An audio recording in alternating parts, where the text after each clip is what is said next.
والدین یعنی ماں باپ کو اللہ رب العزت نے بہت بڑا درجہ عطا فرمایا۔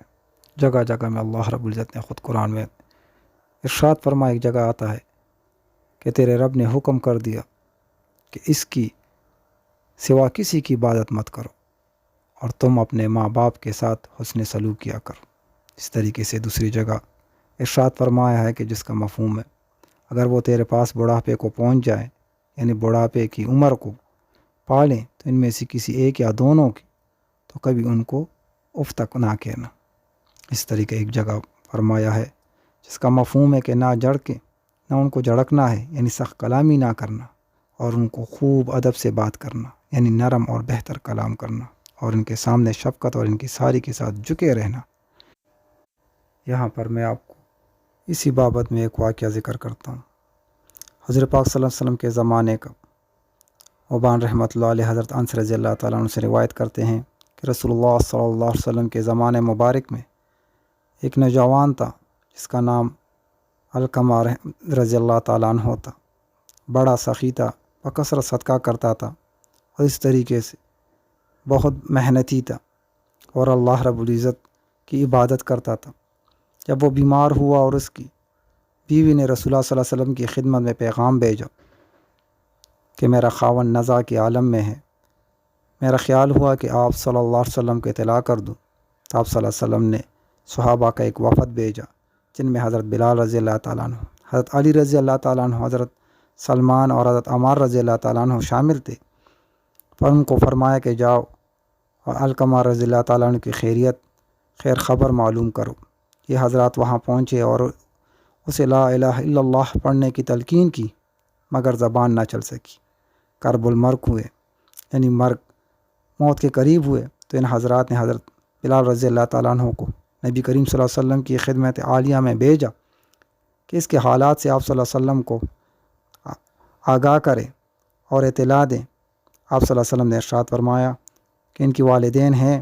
عرض کیا گیا کہ والد تو فوت ہوا ہے، البتہ اس کی ماں حیات ہے، یعنی ماں زندہ ہے اور وہ بوڑھی ہے۔ آپ صلی اللہ علیہ وسلم نے فرمایا بلال جاؤ علقمہ کی والدہ کے پاس اور اسے میرا سلام کہو، اگر وہ چل سکتی ہے تو میرے پاس آئے، ورنہ انتظار کرے، میں خود ان کے پاس جاتا ہوں۔ بلال رضی اللہ تعالیٰ عنہ نے جب جا کر پیغام پہنچایا تو اس کی ماں نے کہا میری جان آپ صلی اللہ علیہ وسلم پر قربان، میرا حق ہے کہ خدمت عالیہ میں حاضر ہوں۔ چنانچہ عصا ٹیکتی ہوئی دربار نبوت صلی اللہ علیہ وسلم میں حاضر ہوئی، سلام عرض کیا۔ آپ صلی اللہ علیہ وسلم نے سلام کا جواب دیا اور حضور نبی کریم صلی اللہ علیہ وسلم کے سامنے بیٹھ گئی۔ ارشاد فرمایا آپ صلی اللہ علیہ وسلم نے ان سے مجھے سچ سچ بتاؤ، اگر تو نہیں بتائے گی تو وہی سے معلوم ہو جائے گا۔ بتاؤ علقمہ کا کیا عمل تھا؟ کہنے لگی اتنی نماز پڑھتا تھا، یعنی نماز اچھے سے ادا کرتا تھا، اس طریقے سے روزے بھی زیادہ رکھتا تھا، اور جتنے درہم ہوتے تھے اس کو صدقہ کر دیتا تھا، اس کا وزن بھی معلوم نہیں ہوتا تھا اور اس کا شمار بھی نہیں کرتا تھا۔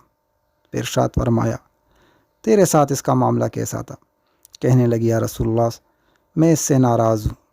فرمایا کیوں؟ کہنے لگی وہ میری بجائے اپنی بیوی کو ترجیح دیتا تھا اور میری نافرمانی کرتا تھا، اس کا کہنا مانتا تھا۔ آپ صلی اللہ علیہ وسلم نے ارشاد فرمایا کہ ماں کی ناراضگی نے اس کی زبان کو کلمہ شہادت سے روک رکھا ہے۔ بلال رضی اللہ عنہ سے فرمایا کہ بہت سی لکڑیاں جمع کر کے لاؤ، میں اسے آگ میں جلا دوں۔ بوڑھیا کہنے لگی یا رسول اللہ صلی اللہ علیہ وسلم میرے لختی جگر کو میرے سامنے جلائیں گے، مجھے کیسے برداشت ہوگا؟ تو آپ صلی اللہ علیہ وسلم نے ارشاد فرمایا اے علقمہ کی ماں، اللہ تعالیٰ کا عذاب اس آگ سے کہیں زیادہ سخت ہے اور دیر پا ہے۔ اگر تجھے یہ پسند ہے کہ اللہ تعالیٰ اس کی مغفرت فرما دے تو اس سے راضی ہو جا۔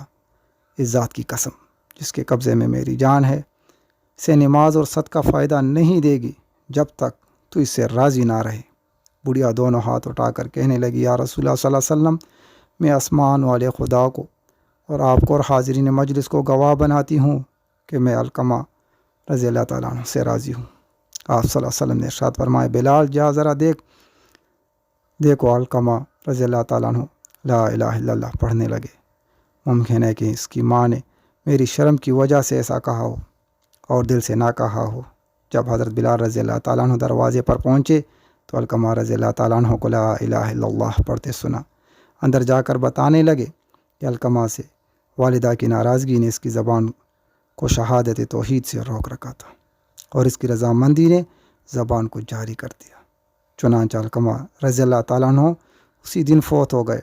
حضور نبی کریم صلی اللہ علیہ وسلم تشریف لائے اور اس کے غسل اور کفن کا انتظام فرمایا نماز جنازہ پڑھائی۔ پھر قبر کے کنارے کھڑے ہو کر فرمایا، اے مہاجرین و انصار، جو شخص اپنی بیوی کو اپنی والدہ پر ترجیح دیتا ہے اس پر اللہ کی لعنت ہے، اور اس کے فرائض اور نوافل کچھ اس کو کوئی فائدہ نہیں دیں گے۔ تو ناظرین، آج سے جن لوگوں سے اپنے والدین ناراض ہیں توبہ کر لے، کیونکہ ہمارے روزہ، ہمارے حج، ہمارے زکوٰۃ، کوئی عبادت ہمیں تب تک فائدہ نہیں دے گی جب تک ہمارے والدین ہم سے راضی نہ ہوں، اور اگر فوت ہو گئے ہیں تو ان کے لیے مغفرت کی دعائیں کرتے رہیں، ان کے اجر کو بڑھانے کے لیے اللہ رب العزت کے سامنے گڑ گڑائیں کہ اللہ ہمارے والدین کو جو ہے اونچی مقام دے دے، جیسے خود قرآن میں دعا آئی ہے کہ جیسے اس نے ہمارے بچپن میں پرورش فرمائی ہے، اے اللہ تو بھی اس پر جو ہے رحم کا معاملہ فرما دے۔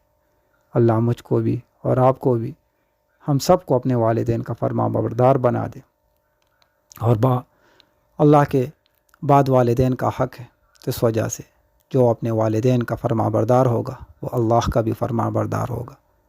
اللہ رب العزت مجھے اور آپ کو عمل کی توفیق دے، آمین۔ اللہ حافظ۔